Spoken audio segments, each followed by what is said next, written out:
Well, hey everyone, this is Bob from Hot Rock Central again, and it's 4 o'clock in the morning right now. I had to get up and take care of some business, so I'm fixing to go right back to bed after this. But I wanted to run into the shed here and see how the system was doing. And this video is kind of a follow-up to my AGM lithium combination, and uh, there's something in this that I didn't mention in the last one there that I wanted you to see, and that's at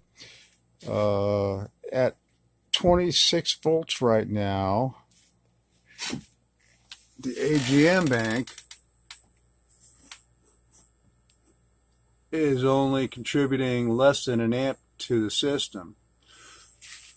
Well, at the same time, this lithium bank over here is putting in 11 amps to the system, and this lithium bank's putting in almost 8 amps.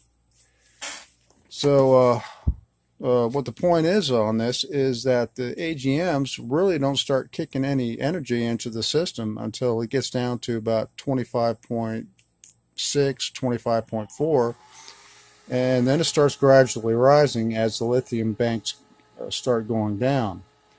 So basically, what's happening here is you're slowing down the end of the cycle of the lithium pack by having the AGMs in there. So you get a total system storage that kind of lasts a bit longer than what it would normally would if you didn't have the AGMs in there.